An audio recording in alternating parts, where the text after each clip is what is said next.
as the plume of ash and rock reaches into the sky.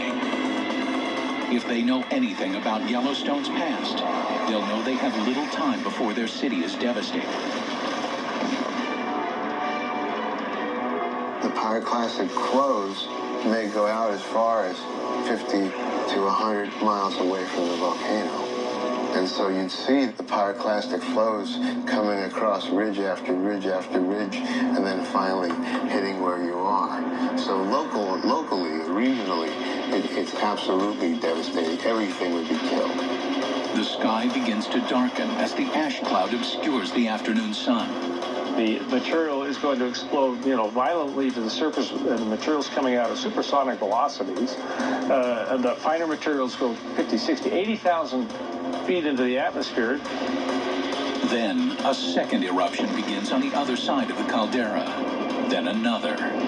It is no longer a simple volcanic eruption. Like it did hundreds of thousands of years ago, Yellowstone builds into the largest eruption known to man. The giant cauldron of magma spews 1 million tons of melted rock thousands of feet into the air as several volcanoes continue to erupt. Wave after wave of burning ash and debris destroy everything in their paths.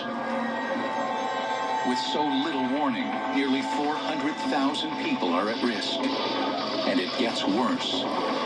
Material falls back onto the surface of the earth, and so you get ashes that are maybe 10, 20, 30 feet deep around Yellowstone. A brilliant summer afternoon begins to look like a blustery, snowy night.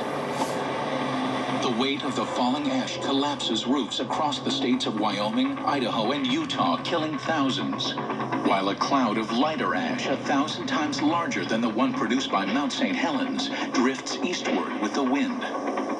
There's so much ash put into the atmosphere, and it's distributed so globally that it would cause disruption to air traffic, not just near the scene of the eruption, but really globally for a period of time. The ash goes in the jet engine and becomes ceramic and coats the jet engine. And there have been horrifying descriptions of airplanes just losing their power and diving while the pilots try to figure out what to do to start the engines again.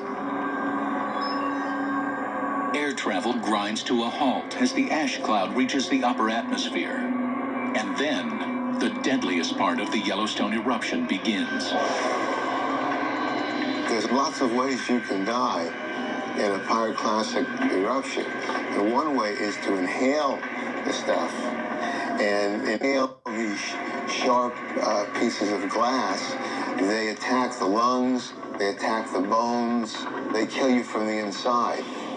Across the country, masks are supplied to protect people against the ash. But farm animals have no protection. Within weeks, vast numbers of the country's livestock die, like the animals that roamed the Nebraska plains 12 million years before. And volcanic ash covers much of the Midwest farmland. You can't grow anything in that ash. Fresh volcanic ash is sterile, like Mount St. Helens just after the eruption. And so it wipes out the breadbasket of the world, breadbasket of Canada, breadbasket of the United States. And the effects could last for years. Recovery is going to be a long process. So where does food come from in the meantime? I don't know. Millions of people could die from starvation related directly to the ashfall in America's Midwest. Countless more would suffer as the ash cloud drifts across the globe, dramatically changing our climate. It's quite likely that the climatic effects would be much worse than humans have experienced in the last couple hundred years. The Toba eruption suggests that ash particles would remain in the atmosphere for 6 years, radically cooling the planet. It could mean snow in June, frost in August, and the killing off of crops for years to come. Imagine 6 years without a growing season. What does that mean? I foresee a very difficult period of time when civilization would really be strained at the roots. This would be the most severe condition that human beings have ever met. In It may not happen for thousands of years, but one day history will repeat itself. The slumber of the Yellowstone caldera will end, and the planet will face potential catastrophe. Hopefully by then we'll be prepared. But if not, it could be one of nature's greatest mega disasters.